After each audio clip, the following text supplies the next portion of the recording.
su tórax o su abdomen se expande, está respirando. Y si respira, tiene pulso.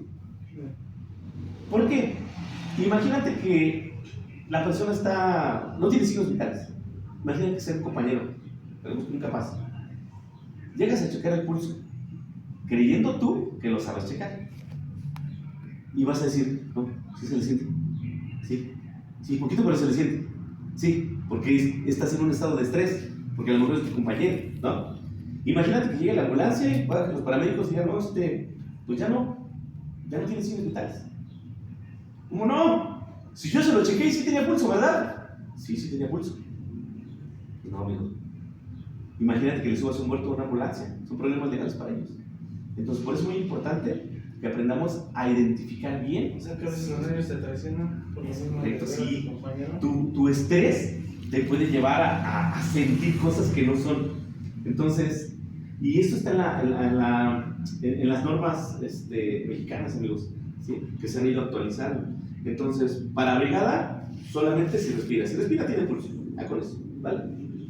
Abrir la vía aérea y control de la columna cervical. Pega tu barbilla al pecho y trata de respirar. ¿Vale? Pega tu barbilla al pecho y trata de respirar. ¿Cuesta trabajo? Bastante, ¿no? Entonces, ahora abre tu vía aérea y respira por boca y nariz. Esto es la vía aérea, muchachos. Esto es la vía aérea. Entonces, muchas veces no lo muevas, no le toques el cuello, porque si lo puedes lastimar. Si el cuello está lastimado, no lo vas a lastimar más. Es más, si tú abres la vía aérea, le vas a facilitar la respiración. Muchos les ponen la almohada para hacer esto. Fíjate bien. Normalmente en la calle, ¿qué hace la gente? Se quita la chamarra, ¿no? Se le pone la almohada, ¿no? O sea, inconsciente, pero cómodo, ¿no? Sí. Entonces, a lo mejor sí utilizas la prenda, pero lo pones en la parte posterior de la espalda. ¿Para qué? Para que eleve y abra la vía. ¿Sí?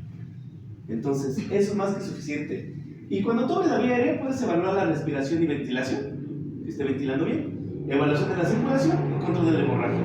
Esto lo vamos a ir viendo más a detalle más adelante. Pregunta, ¿qué atenderías primero? ¿Una fractura o una hemorragia? Una hemorragia, ¿verdad? Siempre es principal, ¿vale? Hay diferentes tipos de shock, ¿no? Hipovolémico, que es causado por una hemorragia o pérdida de fluidos. ¿Qué fluidos puede perder el cuerpo humano para que caiga en un estado de shock? Sangre, ok. Tenemos dos clases de sangre, la venosa y la arterial, ¿verdad? ¿Alguien de ustedes ha ido a donar sangre algún día? ¿Cuánto te sacan?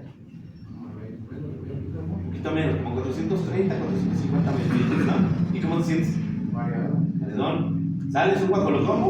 Como una emoción, ¿verdad? Fíjate, porque normalmente la sangre que te sacan es de las venas.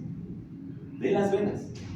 Las venas traen nutrientes, pero también traen contaminantes. Si te drogas, si te alcoholizas, triglicéridos, colesterol, por eso dicen que somos lo que comemos.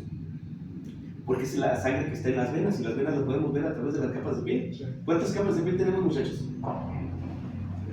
2, epidermis y dermis. Porque todo lo demás que conocemos como endodermis, hipodermis, es tejido graso ya, ¿sí? Entonces solamente 2 capas de piel, ¿no? Y los podemos ver, ¿no? Las venas. Entonces, tú de una vena puedes perder hasta medio litro. Y estás consciente. ¿Cuánto puedes perder de una arteria para que empieces a caer este shock? 125 mililitros, que es una cosita chiquita, ¿no? Y cuando el cuerpo empieza a perder sangre, este tiene mando de todo. Lo único que hace es bombear sangre y oxigenar a todo el cuerpo, ¿no? Órganos, ¿no? Pero este es el que tiene el mando de todo. Entonces, ¿qué hace el cerebro? ¿Hay pared de fluido?